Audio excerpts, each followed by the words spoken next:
I'm not going to say a single word about the Tennessee Titans record against the Indianapolis Colts because I was a punter, and there's no reason for me to talk about that. With that being said, we did not punt much against the Tennessee Titans, so you probably have no clue who I am to begin.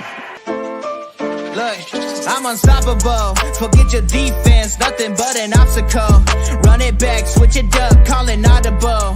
Serving up them Hail Marys till the game over with the showstopper. So hot, you gotta blow on it. I said I'll huff and I'll puff, then I'll pass to my left while I'm looking to my right. Hit him right in the chest. It be looking like magic, better give me the throne. I ain't talking about Patrick, but I rep my home. I'm never at the end of my zone. I'm bad to the bone, eating up these pig skins like they chicharrones, and you a douche cabron. Mira, mira at the mirror on the wall. I'm the greatest of them all. They gon' put me in the hall. Your name is only written in a bathroom stall. Quit your stalling and make a play. My drive too long, pop the clutch, I don't pump the brakes.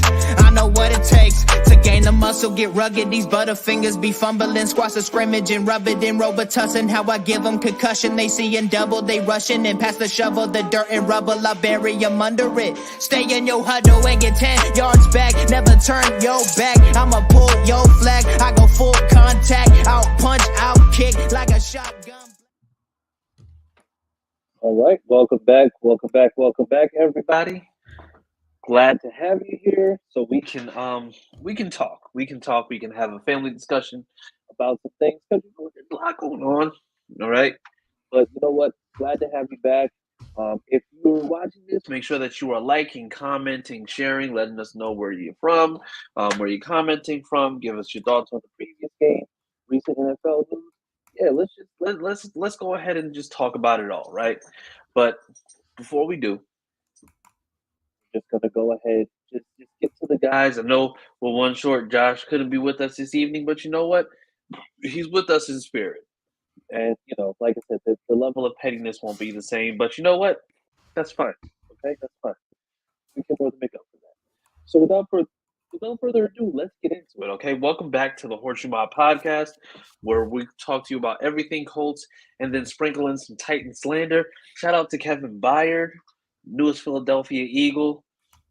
Hey, we appreciate y'all in Tennessee. You're the gift that keeps on giving, except for mayonnaise. But that's not there. But without further ado, a man who needed to vent in the prior evening. Hopefully he's feeling a little bit better today. HorseShoe, holla, everybody. You know, I'm feeling really good today, but it's not because of Chris Ballard. Okay, we get it. Rangers going to the World Series and NBA's back. Gotcha. Okay, so then with that being said, we have with us the silent assassin, the man who I'm going to share a very controversial opinion, but should probably stay away from Lucas Oil for a little while. We have with us Austin Cook, everybody. Hey, what's up? I'm Austin. I won't be there this coming Sunday. Dub. All right. And I am Chris Jackson. So, yeah, let's just get right into it. After we just go ahead and talk about our team, or not our team, but we're talking about, it is our team, right? So our team here at AFC South Fan Battle Podcast, which is the big mama of it all, make sure that you are going on to www.fanbattlesports.com for all your news, whether it comes to all the AFC South teams that don't matter besides the Colts, any type of articles, past episodes, basically any type of media that you're looking for all your AFC South needs. Make sure you're going to www.fanbattlesports.com to go ahead and get your fix. We always got something cooking up, so yeah, please make sure that you're tuning in. So we have a couple things here and there that we need to discuss. First one, Jamersay just recently tweeted two big things. So AR had his surgery today. It was successful. There was no further damage found. So now he's officially completely, I mean, I know he was on IR, but he's out for the season. So yes, we will see him back in the 2024 season. Rest up, heal up, and come back sliding efficiently because we need that. That would be amazing. And then the big ticket item. The NFL admits that they got both calls wrong at the end of the Colts-Browns game. Oh, just react. I'm gonna let y'all react. I mean, It's literally the dumbest report I've ever seen. It's like the NFL wants to troll us, so they're like, "Hey guys, we're so awesome at this that not only we're gonna get the call wrong, we're gonna tweet about it the very next day to tell you how wrong we are, right? Just to piss you off." I absolutely hate this report. I despise it with the heart. I cannot stand it. I hate this report. I mean, we watched the game. We didn't agree with the calls, or at least I didn't. And What's good, guys? So, Whoa! Surprise guest. Yes, I got time. Nice. Welcome. And Chris is on complete mute now. Had to change over the headset. Had to change. There we go. Can you hear me? I'm talking like Nelly now. But no, go ahead, Austin. We're just talking about the NFL admitting that they got both calls wrong at the end of the Colts-Browns game. yeah. So I mean, we saw. We didn't agree with the calls when they made them, but there's nothing we can do about it now. Like Harish said, it's dumb. We could have won that game. We should have won that game, but we didn't. It is what it is.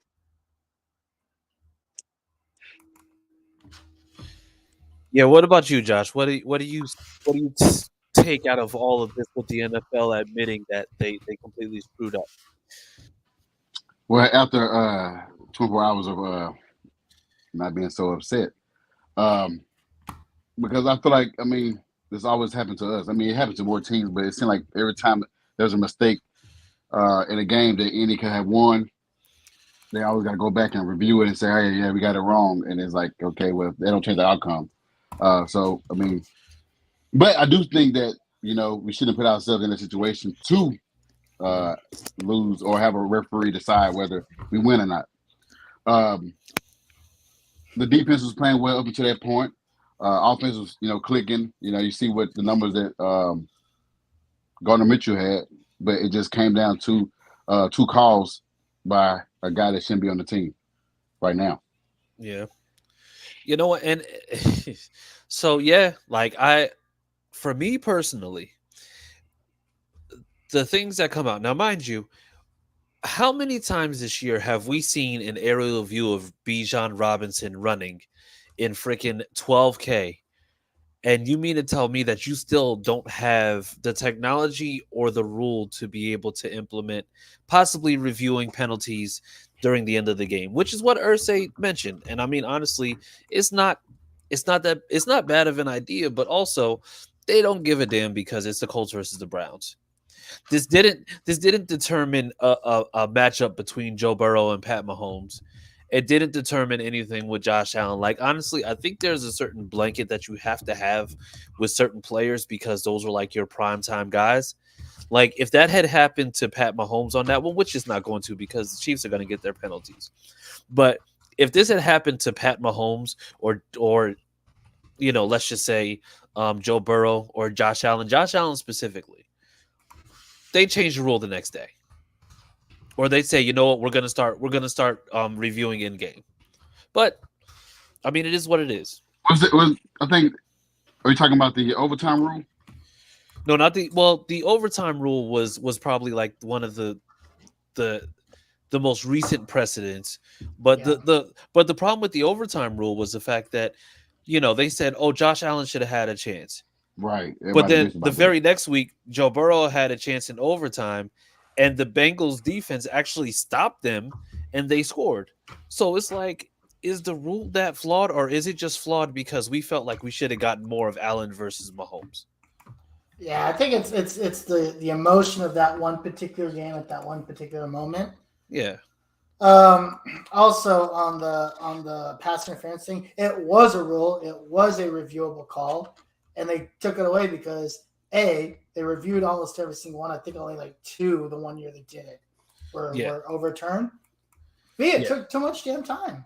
Like games were going for like 3.5 hours, and I think they need to be able to. But again, to your point, there has to be a technology that you could use in this day. And actually, I'm going to go a little bit off the rails here, and I want you guys to stay with me here for a second, okay?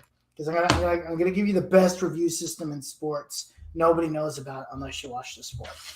So Cricket. Yes, and I'm actually being very serious.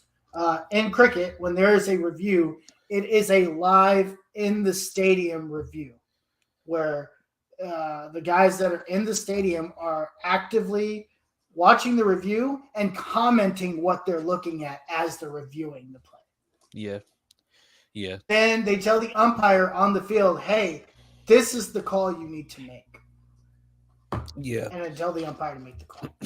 And you know, that's the reason why it's probably the most ridiculous, because when they showed the replay of what happened, they showed EJ Speed forcing the fumble. Yep. But then they panned to Amari Cooper and Darrell Baker Jr. with what happened with that. But what they didn't show, and mind you, this is something that we saw later on, that EJ Speed had already forced out the fumble, and the fumble was recovered when Amari Cooper, when they had that initial interaction in the end zone.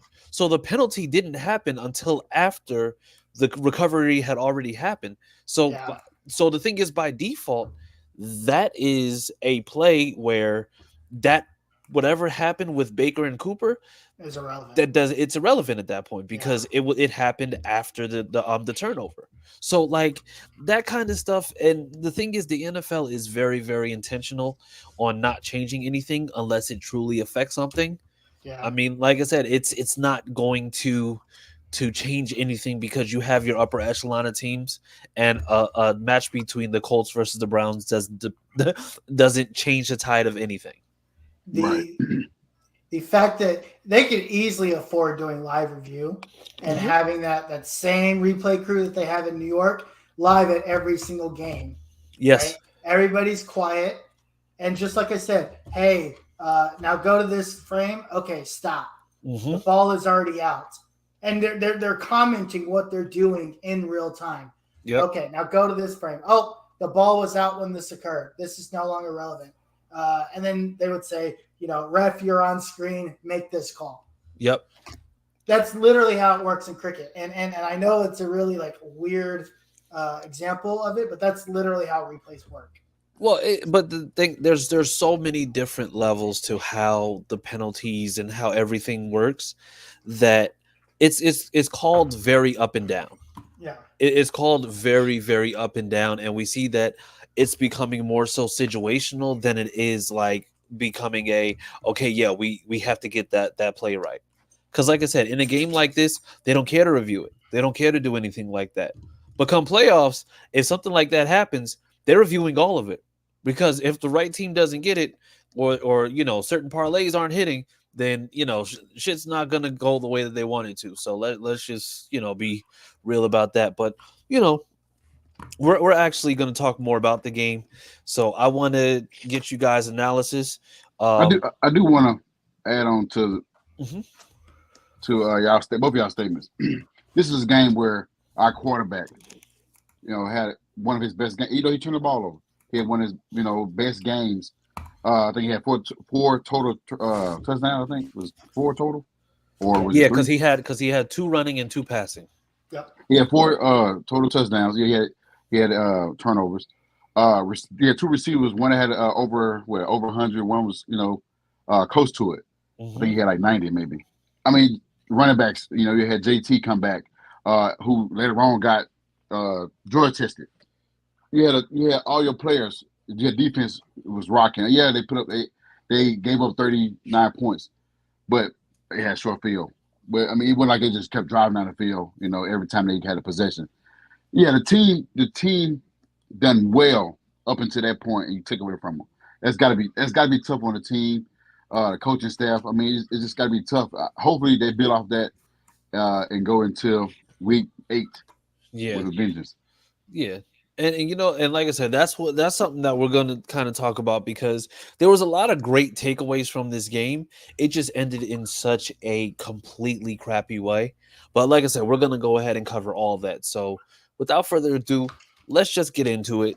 Colts versus Browns analysis. Austin, this game was up and down, but I mean, from jump, what did we see that this team was doing differently this week than what they did last week in terms of how they played Jacksonville? Well, whenever Gardner Minshew wasn't turning the ball over, he actually made some really good throws, and that we didn't see that against Jacksonville. He just had a bad game, and defensively, we played really well. I mean, like Josh said, overall the game was a really good game. We played a really good game. Jonathan Taylor finally got the touches that he is getting paid to get, and he looked good for the first time since coming back. Josh Downs had 125 yards. Michael Pittman had that one breakout play. We couldn't stop Myles Garrett, but other than that, it was a really good game. Yeah. And I mean, like, I think we knew coming in that Myles Garrett was going to be a game wrecker. I mean, he doesn't matter. This guy's went up against Trent Williams and made him look like a rookie. So I mean, I think we all knew that coming into this game it was going to be a tough task. And I mean that I think he had 2 forced fumbles, 2 sacks, blocked field goal. Like, I mean, the blocked field goal is some bullshit. See, it's just another one Yeah, of those things. that's where it's bullshit. just Yeah, like, he jumps over the guy, right? Which is actually illegal. And then he blocks the kick. You can't jump over. Is it you can't jump over any player, or is it you can't jump in between the tackle and the center? It's something weird like that. I don't really understand the jumping rule. I don't think they're allowed to make honestly. contact, and I'm pretty sure his foot hit the back of the dude's, like he hit his back. So basically, And that should have been a flag. Yeah, but so the other thing with the kickoff is that they're not allowed to use their own teammates as leverage. So like a couple years ago, it was Bobby Wagner who like used his teammates' backs, like they stayed down, and then he used them and kind of catapulted himself over. Whereas Myles Garrett just hurdled over grown-ass men. So I mean, kudos to him, because I don't know if you've ever seen him doing his vertical jump highlights in the gym, but man's went and I think he vertical jumped like just like a crouching jump up. I want to say like maybe 4 to 5 feet. So I mean, for him to do that, it's like dude's an athletic freak. Like there's just no way. So I mean, it is what it is. Like you already knew what you were getting into running into that, but I'm gonna say it's just like, and Harish or Josh, any of you two can jump in, but this offense against, like I said, the Browns defense that has played surprisingly well this whole entire season has been causing havoc for everybody. And here we are with scoring 38. So I'm gonna say either one of you, like, or both of you, talk about the offense, because the offense was just playing out of their minds. I'll speak on it briefly and then let Harish take over. Like I said, I mean, they only give up with total offense with 270 a game, which is the best in the NFL. I think it's less than that. I think it was like maybe like 220. Yeah, something like that. Yeah. And our quarterback had 300 passing yards. And I mean, again, last week we didn't run the ball well. You got both our running backs. You got the backup and the starter had 18 carries apiece, which is really good. So he had like I think total 40 yards, 40 carries, 40 attempts. The offense was just clicking. I mean, they couldn't stop Moss. They couldn't stop JT, which led to a play action pass to Alec Pierce, Josh Downs, and Michael Pittman Jr. Against a good, really good defense from the front seven to the back end. Everything is just well. It's a lot of talent. Well equipped with talent, and we did that.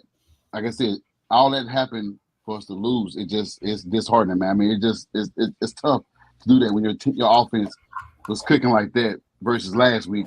It was non-existent. Yeah. Hey, go ahead, Harish, because I know you had something to say about that also.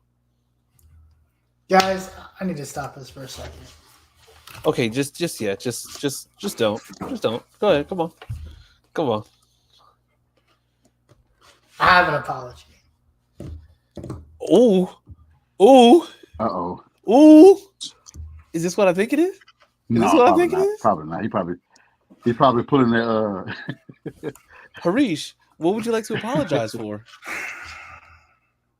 I need to apologize to number 11. Michael Pittman Jr. Screen recording. How you do that? Screen record. I don't know. Listen, it's on here, so I can edit it. But go ahead, Harish. We're not gonna kill your buzz. Go ahead. The end of last year, the beginning of this year, I said Michael Pittman Jr. Oh, I actually have one of those. I should go get one too. Yes, I had to take a sip of that. So at the beginning of this year, I told you guys, it's like, look, Michael Pittman Jr. is going to get plenty of opportunities as the season goes on to do certain things and make certain plays to be the looks of a number one receiver. Mm-hmm. I said it many times, and he's done it 2 or 3 times at this point, right? The catch versus Baltimore with his head being basically taken off. Mm-hmm. The catch on Sunday where he takes a slant route 75 yards. I didn't even know he had that kind of speed. He is on the trajectory of being that number one receiver, and I think he's going to get there at this pace. Josh Downs, to me, has proven that he's going to clearly be the number 2 for this offense. And I love Josh Downs from day one. I told you guys I was a huge fan of him being drafted. If Josh Downs continues to play at the level that he's playing, he's going to elevate Michael Pittman, and I think Michael Pittman will not have to worry as much to be the guy that he needs to be the number one receiver for this team. Yeah. So, I'm sorry, MPJ, that I doubted you. My bad. Let's go, man. Let's go. Hey, I'm going to remember this podcast and this episode for the rest of my life. And it only took me 2 more weeks to do it because 2 weeks ago we were talking about how he had an opportunity to do something and he failed and he didn't do it. To your point, they still only gave him 2 targets. Well, he had 5 targets, but 2 catches. 5 targets, but 2 catches. So here's the thing. Gardner Minshew only threw the ball 23 times. Yeah. How many targets did he want?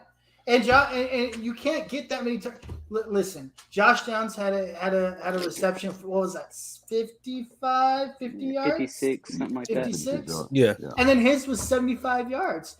That's Gardner Minshew had, 304 yards? That was almost a quarter of the entire yards that Gardner Minshew had. So, what? I don't know. That was 125, 130 yards between the both of them. He only had 300. That's almost half of his yards right there on 2 catches. So, I can understand why he's frustrated. And I think it's because he's starting to feel it. He's starting to get on a roll. Mm-hmm. He needs to remain patient. And again, JT and JT is looking really comfortable right now. Yeah. He's starting to get back into his own. I mean, JT and Zach combined for 125 yards. So I get the targets, but at the same token, the offenses, that's probably the best minus the turnovers. Gardner's got to fix those. If Gardner fixes that, we win this game. We win this game by 3 touchdowns, honestly. Oh, yeah, absolutely. Absolutely. Got to fix that. And then also the one thing that I wanted to call out, Shane, it's 2 weeks in a row, man. You're doing some potato head stuff, and I don't understand it. Listen, man. Myles Garrett already wrecked you once. You're in the end zone. You're in your own red zone. You call a pass play. Yeah. Can't do it, man. He's a rookie coach. He'll learn. As long as he's not potato heading the same things 5 years from now, I'll be okay. I will not give Chris Ballard his props. Chris Ballard is the reason why we lost this football game. I do have a question for all of y'all. I do have a question for all of y'all. I saw the takes. Everybody has been, Twitter, Facebook, Threads, all that.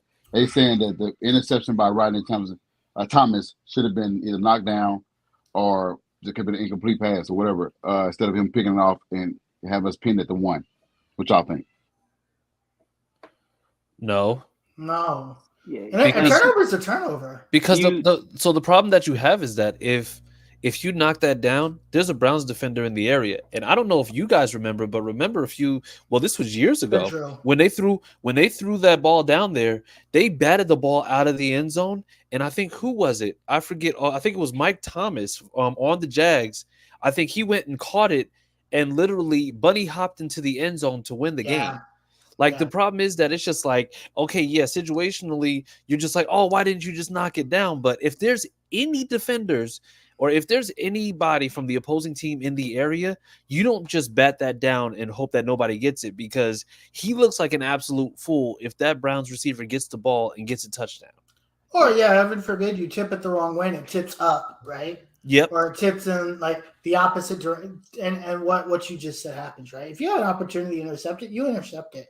But it is on Shane Steichen, as smart as he is, to know, hey, I just got wrecked by this guy. I can't get wrecked again. So we need to do – if you go 3 and out in that scenario, fine. But you cannot give up a touchdown in that scenario. Yeah, no, you can't do that. And like I said, batting it down leaves way too much to chance, if we're being honest. And you know what? Let me also – can I also just say – this fan base, because of how great we've looked this season, has been in very prisoners of the moment kind of mindsets.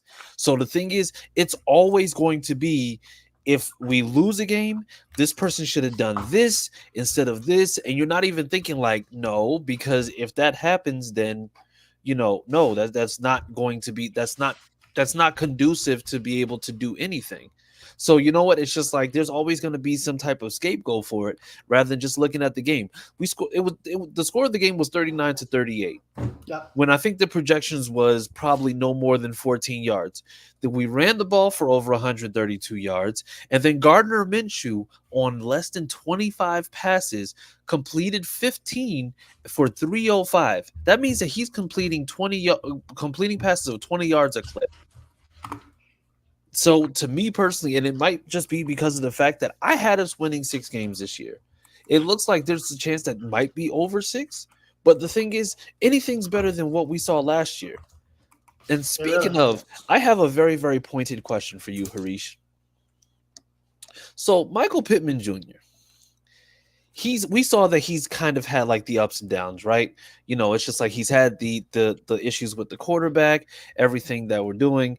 But now you see that Michael Pittman Jr. is getting more opportunities to kind of do do more of the wide receiver 1, prove yourself type things. So do you feel like to a certain extent, Michael Pittman's growth was kind of stunted by Frank Reich to a certain extent? Because if you look at Carolina, you see those Panthers receivers, who out there is really doing much of anything? It's good. I mean, there's a reason why we call Frank Reich Potato Head, right? I do think it did stunt Michael Pittman a little bit, because really, like, think about last year, right? Who else was on our receiving core that was worth diddly squat? Like, literally nobody. Pittman, if Frank Reich knew how to use Michael Pittman last year, kind of like Shane Steichen uses him this year, wide receiver, he should have had 8 to 10 targets a game last year. Even if we lost by 30, Michael Pittman Jr. should have easily accessed 1,500 yards. Absolutely. But the thing is the thing with Frank that I think happened was and I really started noticing it happen. And was it the Titans game last year? The Hail Mary that he dropped for a first down, probably a little bit more, that could have probably gotten us in position to win that game. Yeah, I don't remember if it was the Titans or it was one, or even the Texans game.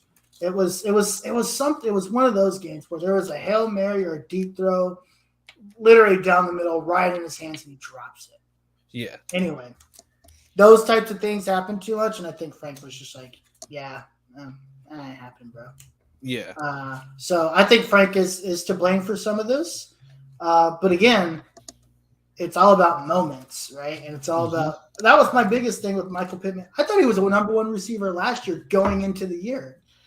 And then just seeing those situations, I was just like, okay, maybe he's not. Yeah.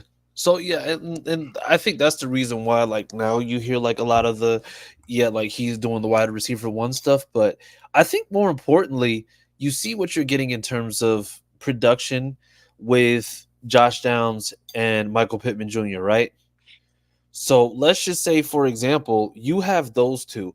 I don't know exactly what happens with Alec Pierce because right now Alec Pierce he's good for a big 60-yard catch every other game, but then he disappears in between. Like and you know, it sucks because he's as tall as Michael Pittman Jr. and he's faster than Michael Pittman Jr., but he's not doing much of anything. And I mean, even when it comes down to routes, like even the routes aren't really there. So I think that was his knock though. I think coming into the draft, that was his knock. That's why they went and got Reggie Wayne, but it's just not translating in his game yet. He's not getting off the ball. He's not creating separation from the DBs. Yeah, he got a mouse catch Sunday against the Browns defender, and he got a one-handed catch against Jacksonville. Yeah, Jacksonville. Yeah. But I mean, like you said, that's what he does. I mean, he's athletic. I mean, just the fact that he can't get separation from any DB. It seems like, unless it's Shaq Griffin. Well, that was his problem in Cincinnati, though, right? Yeah. And his drops were a problem in Cincinnati. I remember the national championship game. The year before he was drafted, he dropped a pass that was, I mean, Desmond Ridder doesn't do it often, so that's what sticks out. I think it was like right on the money, and he drops it. And that game the game was still in reach when that occurs. So, yeah. I don't know. I don't know about Alec Pierce. I mean, if we can, you know who I'm really excited about, and I'd be really interested in seeing. I'm ready for Jelani Woods to come out back. Yeah. Right? Yes. And I'm ready to see this increased role in Andrew Ogletree. I can already tell Shane Steichen is smart because Mo Alley Cox is barely on the field. So I know Shane Steichen knows what he's doing because that guy, he rarely sees the field, and when he does, I don't know he's there because he doesn't get the ball. So that makes me excited off the bat. Yeah, we've seen Ogletree take advantage of a lot of the opportunities that he's gotten, and I think it's just like it doesn't just boil down to receiving; it also comes down to blocking as well. Yeah. But so I'm glad that we're talking about this, right? Because we know that we have issues in terms of what's happening when it comes to like the defense, for example, right? Now, we saw that Juju Brents has been pretty good. Now, mind you, if Juju Brents stays in that game, I think it has a different complexity. But once again, I'm not going to, or a different complexion. I'm just not going to get back into that game because whatever, it's done. We lost, whatever. But the way that this offense is operating, putting up 400 yards over the number one defense in the NFL, is this offense in the current state that it is right now, like for the rest of the season, let's just say, is this offense good as is? Yes. If Gardner Minshew could stop turning the ball over, this offense is actually probably a top 10 offense. Okay. Yeah, because I think I already said it, but I'll say it again. The only team in the NFL to score 20 plus in every single game this season. Yeah. Yeah, we have. I mean, we've mentioned it already, but Michael Pittman, Josh Downs, JT is back, Zach Moss. We have really good weapons. And if Andrew Ogletree steps up, Colin Granson has looked decent at tight end. I think we have a really good offense as long as Gardner Minshew fixes his turnover problems, like y'all said. Oh. What about you, Josue? I mean, I've said it before the season started. Once we got Shane, that I would like to see a better offense than I've seen last year, the past couple of years, and we see that. We saw it with a glimpse of it with AR. He's got to stay healthy. And we see it a lot more with Gardner because I'm not going to say he is a quarterback. He can throw, he can pass across the field besides the turnovers. He can make every read, and occasionally run out for some yards. But you can see the pace, up-tempo pace. You see all the trick, the gadget plays with Josh Downs and Isaiah McKenzie. You see the running lanes are opening up, which you didn't have last year. We didn't have the previous year. We see a lot of things that we've griped about last year. We see that now. You see, to have two backs running like having 18 carries apiece. When last time that happened? I can't remember last time. Two running backs have 18 carries apiece. Yeah. I mean, it's been a while. I don't know what the numbers look like for Adai and Rhodes during the Super Bowl year, but I'm pretty sure like they were probably on par, possibly with that, because I know it's just like Rhodes was just like that perfect complement. But I think it's more so just like we don't think we've had a really truly effective 1-2 punch that's been consistent at the rushing attack that an OC's been able to utilize properly. Yeah. Because all the years with Luck when Pagano was there, outside of Arians, like Arians was way more pass heavy. And also we didn't really have running back. But then also you go into those years after those first 3, 11 and 5 years, and you didn't really have much. You had Frank Gore and you were running with Marlon Mack a little bit. But I mean, we've never had anything specifically like this, which is refreshing because, to come out of a game where last week you had 15 rushes the whole entire game, and then now you have 36 between both running backs. That's absolutely a testament to, we need to go ahead and correct this now.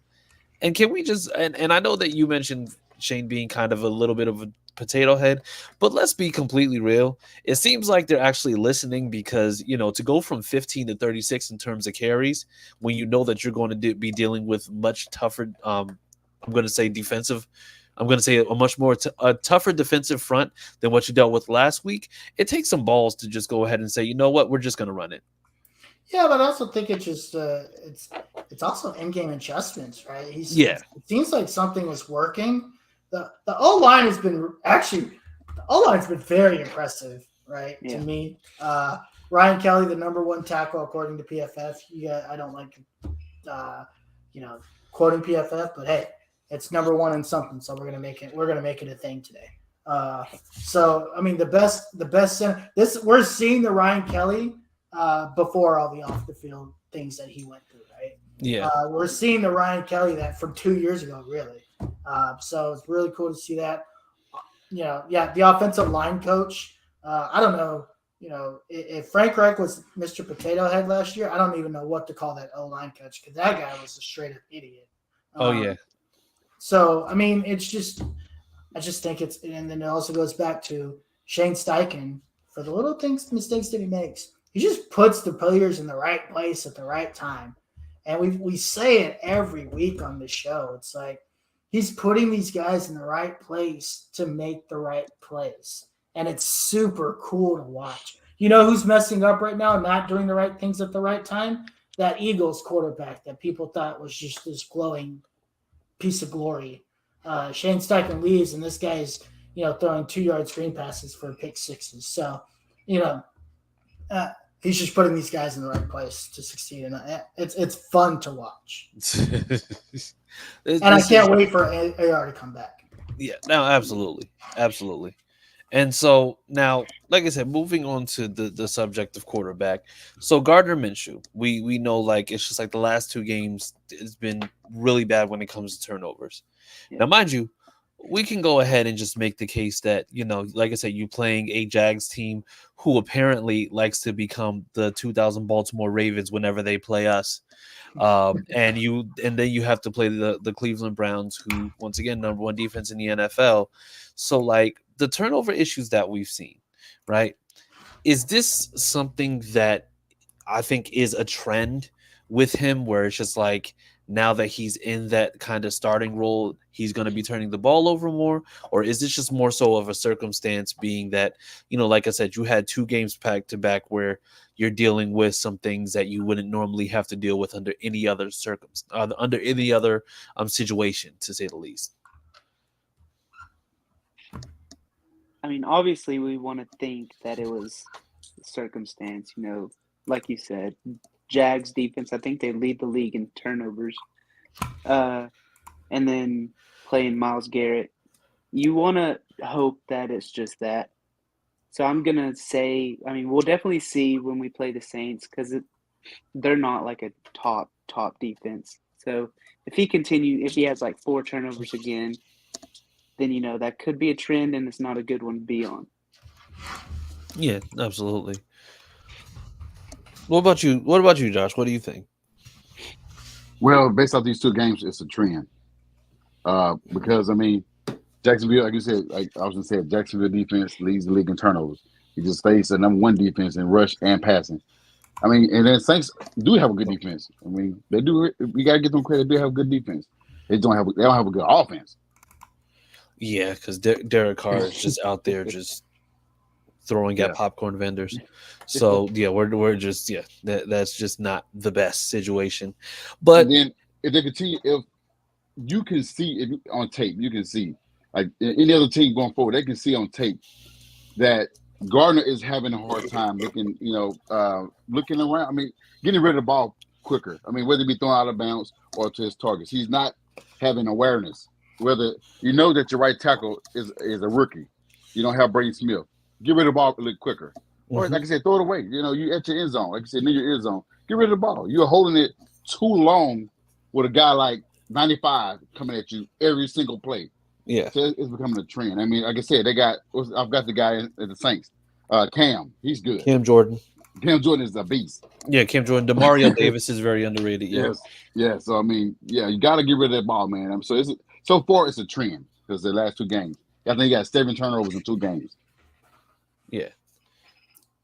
What about you? I think I saw a couple of stats. Gardner Minshew has 7 turnovers in 7 quarters, right? So he's basically played 7 quarters and he's got 7 turnovers. Basically averages turnover per quarter. That's really bad. With that being said, 1 game is a one-off. 2 is always a coincidence. 3 is a trend. Okay. If I see it happen one more time, it's a trend, right? With that being said, I anticipate we're going to run the ball pretty heavily again because New Orleans is top 5 pass defense. Yeah. So the guy Demario Davis is linebacker. Cameron Jordan's going to be, running around with his head cut off because he's going to be like, man, look at what Myles Garrett did. I'll probably do the same thing. I'm just like 15 years older than him. So.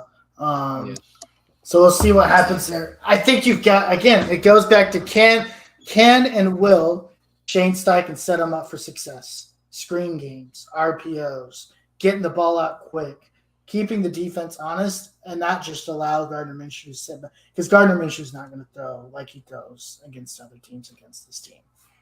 I'd be interested in seeing some intermediate routes just to see. I don't know if New Orleans plays a heavy man or zone defense. If they play man defense, we're absolutely screwed. If they play a zone defense, you might have some opportunities there to get some things off. I expect this game plan to be pretty run heavy. This would have been a cool game to have Anthony Richardson in to see how he really mixes in the run with those 2 other guys. Yeah, and I do want to go ahead and premise this going back to Gardner Minshew in the fact that in the games that he's played prior to these 2 where he just absolutely was the starter, he's been able to come in as a relief and actually play like he's played really good ball, right?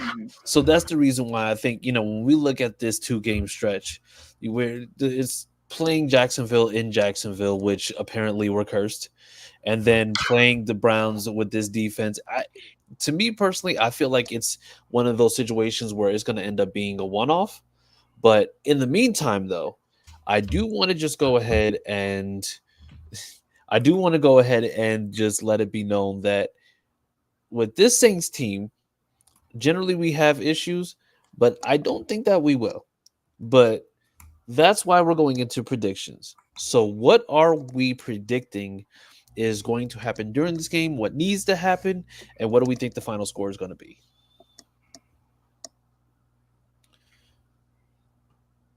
We'll start with you, Harish. We'll start with you. We'll go in reverse order this time.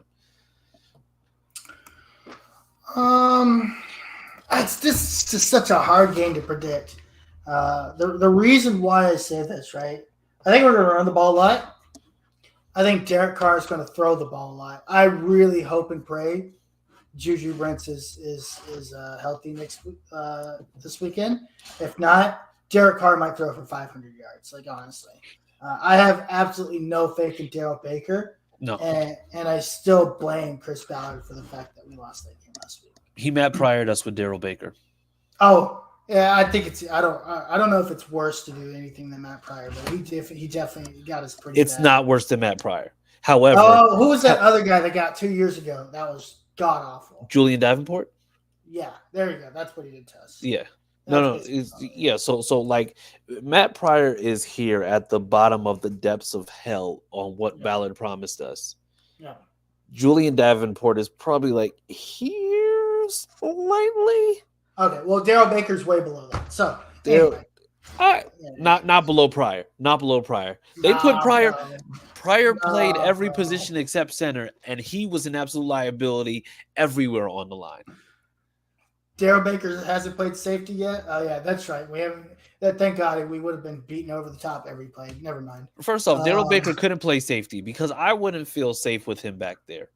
You at least have to have some type of feeling that you're going to be secure back there. You put Darrell Baker back there, I'm willing to bet money they will throw. You can have friggin' Tua Tagovailoa with him and all of his semi-noodle arm go and just throw deep over Darrell Baker on the first play, and they'll do it to a tight end. It won't even be Tyreek Hill. They're going to be like, this guy sucks.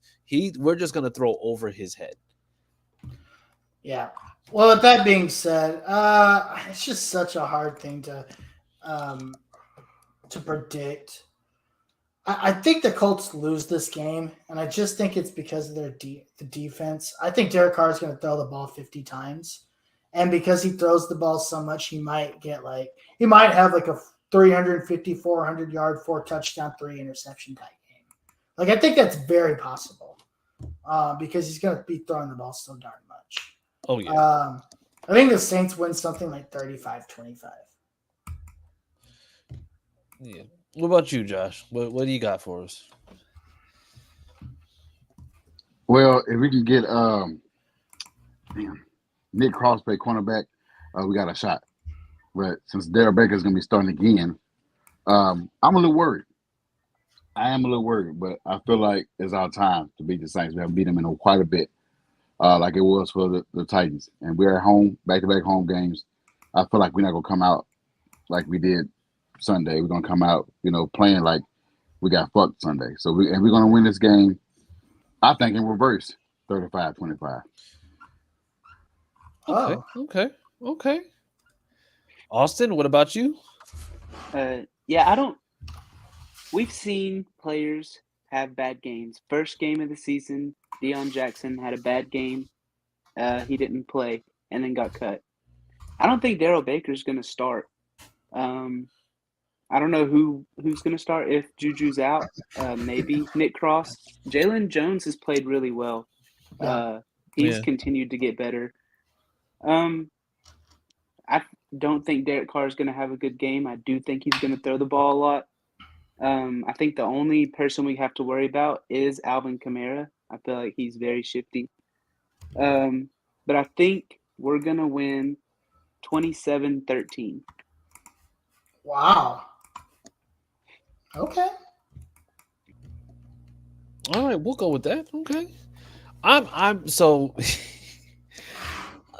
I think the last time that we played the Saints, I believe Drew Brees was still on the Saints. And this team, I believe so, because like I said, I think Christian McCaffrey was still on the Panthers. Yeah. And so watching what we see from Derek Carr,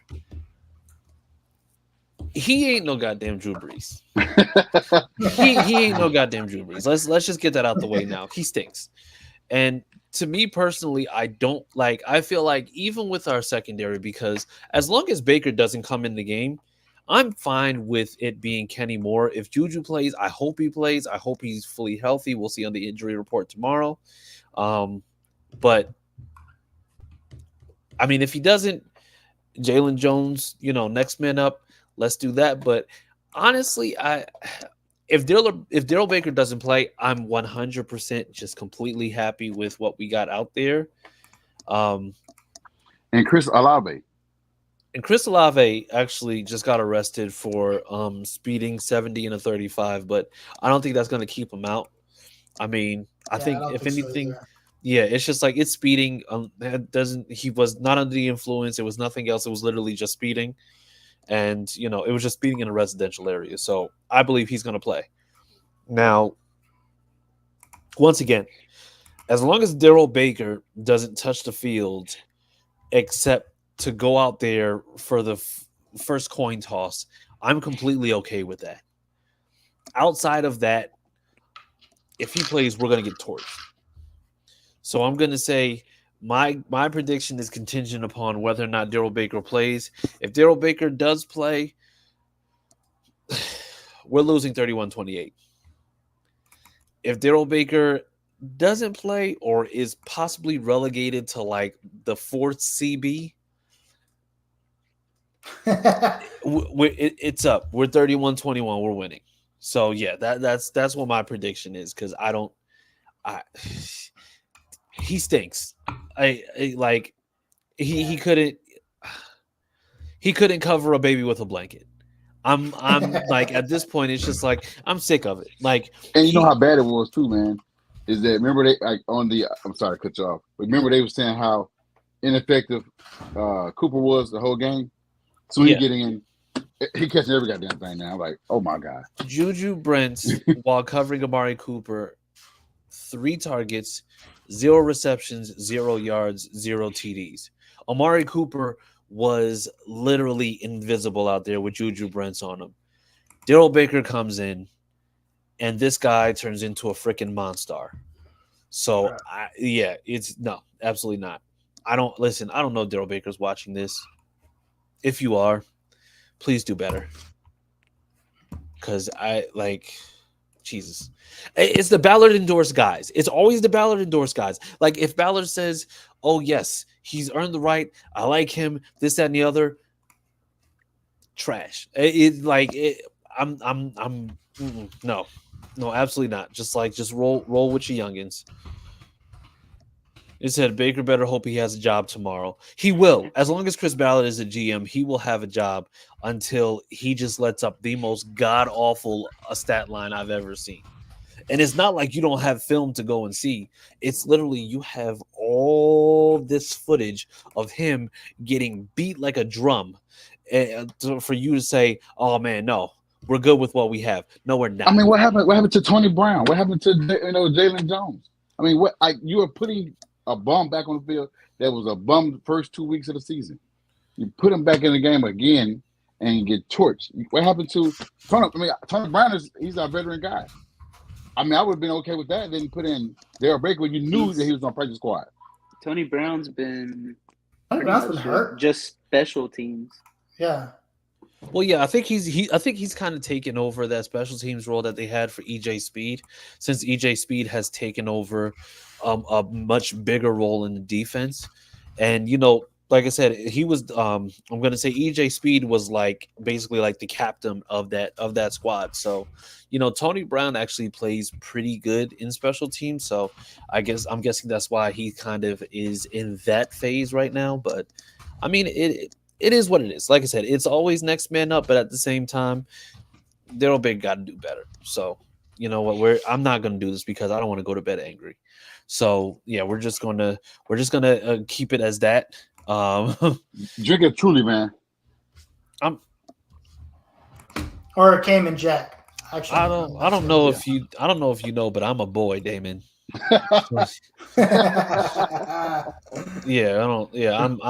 a grown man. Trulies. You might as well pass me a Zima while you're at it. A Zima. I haven't heard of that one. Yeah, for good reason. But yeah, so with that being said, guys, That's it for this episode. By the way, just want to let you know, quick rankings, quick update. The most recent rankings have us at 19th.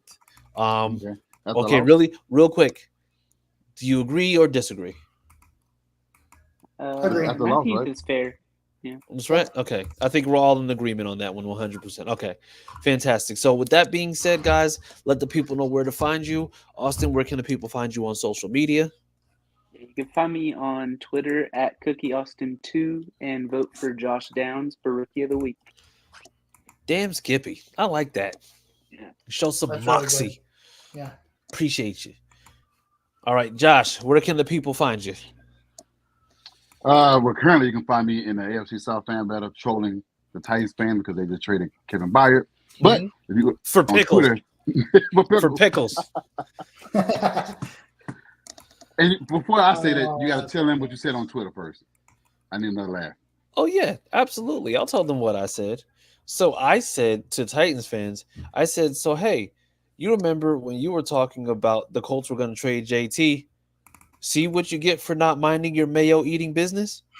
So yeah. So they and I mean, ever since then, and this is a funny story. I went into a Titan space yesterday, and they were like, "Wait, he's a Colts fan," and they were just like, "Hold on, I got to look at his first tweet," and they were just like, "Nope, we're not letting him up." But then let me tell you, so RJ was actually in the he was in the space, and he was just like, "Nope, he's cool. He's fine." I was like, all right, cool. But then I went in and I was like, okay, I was just like, I tweeted to him while I was in the space. I was like, I promise I'm nice. And then I just went in there, and it wasn't. There were some Titans fans in there that I may empathize with because not all Titans are just weird male eaters. Some of them I do empathize with, and it's as much as they try to sugarcoat it, they really, really are not taking that news of Kevin Byard leaving, because not only does that mean they lost one of their best defensive pieces, but that means that they're essentially rebuilding right now. Yeah. And they try to act like they're okay with it. They try to act like they're okay with it. Well, they hit us with the, oh yeah, but we're gonna have $99 million in cap space. What does that matter? Y'all just got rid of Bud Dupree, and y'all signed him for like all $80 million of that. So I mean, like, what are you gonna do? Like, teams aren't about to go and give up star players. Like, what are we talking about here? Yeah, they're in a complete rebuild mode, and it's great to see. Yeah, it's like, good luck to them. Well, we might see them in 5 years, because the last time they were in rebuild mode, we didn't see them for like 15 years. Yeah, well, the other issue was that, like I said, Derrick Henry, they got a unicorn with Derrick Henry. Yep. But the thing is, now you're going to have to figure out how to get this team kind of back on track. Is Vrabel going to be there? What are you going to do at quarterback? What are you going to do at running back? What are you going to do at wide receiver? What are you going to do about O-line? Like, the thing is, for all this $99 million that you're going to have with as little draft capital as you have, that means that you're putting all your hopes in the free agency. And I don't know if they know, but you're not going to be able to spend $99 million in free agency and fix a whole entire team. Because we tried it and it worked. The secondary is still trash. I mean, the linebacking core. I mean, the only thing that's pretty much solidified is maybe their front seven, and that's about it. Everything else, it's not good. Well, Harold, sorry, they got a good punter, and a kicker. I see what you did there, Austin. I appreciate that. And a kicker. Nick Pope been pretty good. Yeah, but he's old. But he's still good, man. I mean, he's good for their next elite Super Bowl run. I mean, are we going to be around in 2050? Probably not. But yeah, well, actually, I hope so. I think my kids might be around. Yeah, I mean, mine will, and they'll pass on the slander of the Titans that are going to be trading Derrick Henry within the next few weeks.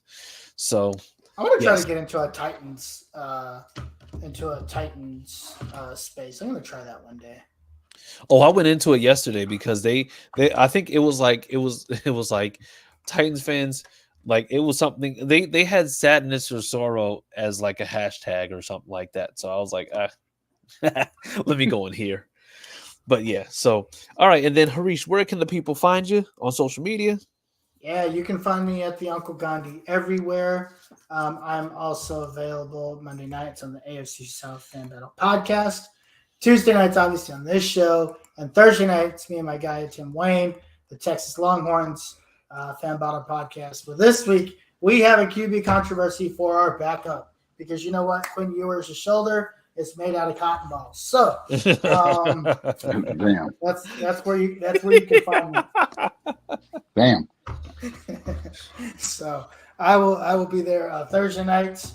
Actually, we're kind of testing new waters. We're going to be doing Thursday morning at 11 a.m. this week. So yeah, when you got a little bit of time, you do something different. You know what I'm saying?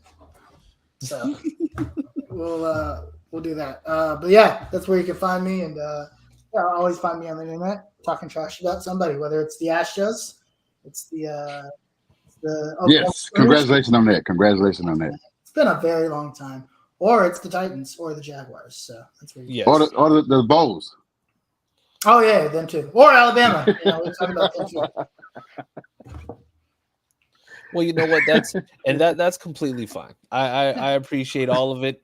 All right. You can find me at CJ Colts fan. Make sure that you're subscribing to the HorseShoe Mob podcast. Also, make sure that you're subscribing to the YouTube channel, HorseShoe Mob on YouTube, of course. And yeah, so please make sure that you are going and subscribing. And other than that, people, thank you for tuning in. You'll be able to hear the episode soon on Spotify, Apple Podcasts, wherever you listen to podcasts, iHeartRadio, whatever.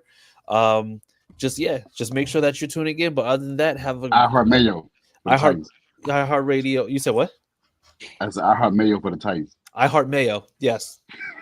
Yes. And by the way, Titans fans, just to let you know, continue to mind your mayo eating business before you get somebody else traded that you don't want to get traded. All right. So without further ado, guys, have a great rest of your evening. Enjoy. And as always, you already know